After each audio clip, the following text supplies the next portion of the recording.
మీ favourite hero? Raviteja. Raviteja. హ్మ్. రవితేజ గారికి పాడే అవకాశం వస్తే పాడతారా? 100% పాడతా. నా హ్మ్. డ్రీమ్. హ్మ్. పాడి నా కష్టాలు, నా బాధలన్నీ ఆయన చూస్తుంటే చెప్పుకోవాలి. నువ్వేమైనా సాంగ్ పాడారు. అలాంటి సాంగ్ పాడాలి. మంచి అంతకన్నా మీద పెద్ద సాంగ్ ఆ! పాడాలండి. మీరు అసలు యాక్చువల్లీ రవితేజ గారు రీసెంట్‌గా తీసినటువంటి సినిమాకే అయిపోవాలి గానీ, టైం అంతే ఇగ. టైం. ఏదో రోజు వస్తది అవకాశం అంతే 100%. ఇగ. అంతవరకు మనం ఇప్పుడు చేస్తున్నాలే. ఇప్పుడైతే హ్యాపీగా ఉన్నారు. మీరు ప్రస్తుతం అయితే హ్యాపీగా ఉన్నాను. ఒకప్పుడు ఇదే కిష్టన్ నగర్ రోడ్ మీద చాలా ఇబ్బందులు పడుతూ అవును. ఫుడ్ కూడా డబ్బు లేని పరిస్థితిలో ఉన్నారంట. నిజమేనా? అవును. నిజం. హ్మ్. 100%. హ్మ్. చాలా ఇబ్బందులు పడ్డామన్న. ఎందుకు అసలు ఈ సినిమా పిచ్చి, సినిమా ఇండస్ట్రీ అంటే ఎందుకంత పిచ్చి అసలు? ఇది ఎందుకు పిచ్చి అంటే అన్న, ఇది చాలా మందికొచ్చే ఆలోచన గాదు. హ్మ్. చాలా మందికొచ్చే కల గాదు. హ్మ్. మన కళను ప్రపంచానికి పరిచయం చేసుకోవచ్చు. మన టాలెంట్ అంటే ప్రతిది ఏదున్నా ఒక అవును. సింగింగ్ పరంగా రా, ఒక హీరో పరంగా రా. నువ్వు హీరో అని అద్దం ముందర చూసుకొని ఇంట్లోనే ఉంటే ఎట్లా? ఊరంతా నిన్ను గుర్తించాలి కదా! ప్రపంచం అంతా నీకు నువ్వు ఎవరని తెలవాలి కదా! మరి ఊర్లో ఉంటే అయితదా? అది కేవలం సినిమా ఫీల్డ్ ద్వారానే. ఎక్కువ ఫోకస్ అయితాం. హ్మ్. ఇప్పుడు నా వాయిస్ నేను ఊర్లోనే అనుకుంటే నేను మీ ముందు వరకు వచ్చేవాడినా? అవును. ఇక్కడి నుంచి నా స్టేజ్ ఎంతవరకు ఉందో తెలీదు. అలాగే ప్రతి ఒక్కరు ఊరు నుంచి స్టార్ట్ అయినోళ్ళే. సినిమా ఏంటంటే ఇక అంతే అన్న అదొక ప్రాణం, అదొక ఊపిరి అంతే ఇక. ప్రతి ఒక్కరు కొన్ని లక్షల మంది ఇక్కడ వచ్చి పెళ్ళిళ్ళు చేసుకోకుండా, రూములు పెట్టుకొని ఇంకా ఉన్నారంటే వాళ్ళకొక నమ్మకం. ఏదో ఒక రోజు నేను లైమ్‌లైట్‌లోకి రాకపోతున్నా. ఏదో ఒక రోజు ఈ డైరెక్టర్ నన్ను గుర్తించకపోతున్నా. ఇప్పటికి నేను ఇంత పేరొచ్చినప్పుడు కూడా ఎవరో ఒకరు నన్ను పిలవరా అని ఇంకా వెయిట్ చేస్తున్నా. హ్మ్. ఇంకా చేస్తూనే ఉన్నా. సినిమా ఇండస్ట్రీ బెస్ట్ అంటారా? యూట్యూబ్ బెస్ట్ అంటారా? ఇన్‌కమ్ పరంగా? యూట్యూబ్ బెస్ట్ అన్న. హ్మ్. సినిమాను మనం ఒక అవకాశంగానే పెట్టుకోవాలి. హ్మ్. మనం దాన్ని ఒక ఇన్‌స్పిరేషన్‌గా పెట్టుకొని యూట్యూబ్‌ను ఒక జాబ్ లాగా పెట్టుకొని చేస్తే అదిరిపోద్ది. హ్మ్. ఎందుకంటే నీకు ఫైనాన్షియల్‌గా ప్రాబ్లమ్ ఉండదు. హ్మ్. నువ్వు నచ్చిన డ్రెస్సింగ్ ఏసుకోవచ్చు. నచ్చిన కార్‌లో తిరగొచ్చు. యూట్యూబ్ అనేది ఒక ఇన్‌కమ్ సోర్స్‌గా పెట్టుకొని, ఒక హ్మ్. మంచి ఇదిగా పెట్టుకొని, మంచి ఆల్బమ్స్, వ్లాగ్స్ ఏది చేసినా ఫ్రీ కంటెంట్.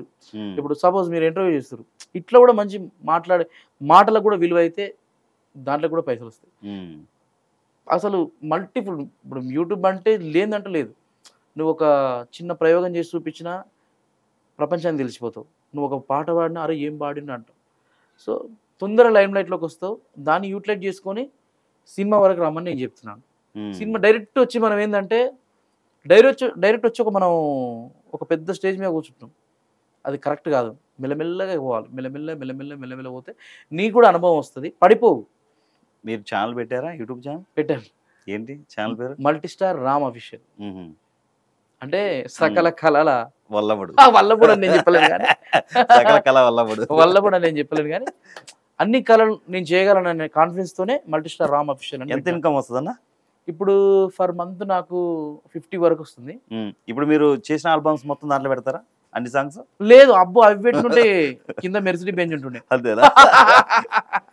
పర్లేదన్న దేవుని దయ వల్ల నేను గూడా ఒక కార్‌లో నాకంటూ ఒక ఇల్లు, నాకంటే ఒక ఇది. ఈరోజు నేను ఒక మంచిగా పెళ్లి చేసుకొని హ్యాపీగా ఉన్నానంటే యూట్యూబే. హ్మ్.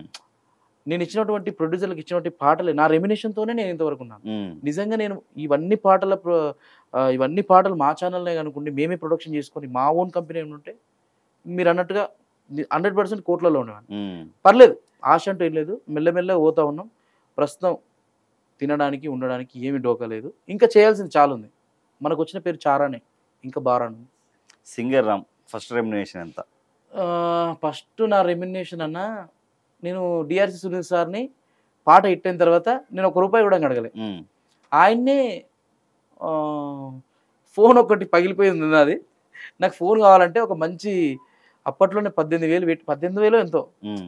ఎంఐ ఫోన్ ఒకటి తీసుకొనొచ్చి నాకిచ్చి ఒక రూ. 10,000 చేతిలో పెట్టిండు. నిజంగా చెప్తున్నా ఎంత లక్కీ హ్యాండ్ అంటే ఆయనది. హ్మ్. ఏమంటూ దీవించి నాకిచ్చాడు. సరే ఆయనకు మంచి పేరు రావచ్చు, కమర్షియల్‌గా మంచిగా ఎదగొచ్చు నేను కాదనను. హ్మ్. కానీ ఆయన చేతికుంటే ఏదిచ్చినా మంచిగా కలిసొచ్చింది. హ్మ్. ఫస్ట్ రెమ్యునరేషన్ నాది 10,000. హ్మ్. మీకు కొంతమంది ఆహ్, పాట పాడించుకున్నాక మనీ ఇవ్వకుండా, డబ్బులు ఇవ్వకుండా ఎగ్గొట్టిన వాళ్ళు ఎవరైనా ఉన్నారా? తిట్టించుకున్న వాళ్ళు గాని? అట్లెవ్వరు ఇబ్బంది పెట్టలేదు. హ్మ్. ఎందుకనాలి గాని, హ్మ్. ఆళ్ళ దగ్గర ఎందుకంటే మనతోని పాడిస్తున్నాం అంటేనే వాళ్ళు మెంటల్‌గా ఫిక్స్ అయ్యి ఉంటారు. హ్మ్. అన్నకింతియ్యాలి. ఇప్పుడు సపోజ్ అన్నకింత నడుస్తుందనుకో, ఒక 5 రిక్వెస్ట్ చేద్దాం. ఒక 10 రిక్వెస్ట్ చేద్దాం అని వస్తారు తప్ప, ఇట్లా అట్లా చేసుకోమైతే ఎవ్వరు చేయలేదు. ఏవో ఉంటే చిన్న చిన్నవి ఉండొచ్చు గానీ, అవి పెద్దగా ఎలివేట్ చేయాల్సిన అవసరం లేదు. ఇప్పుడు ఎవరైనా కొత్త వాళ్ళకి అవకాశం ఇవ్వాలనుకుంటే మీ తమ్ముడు రాసిన సాంగ్స్కి మీరు పాడించే అవకాశం ఉందా?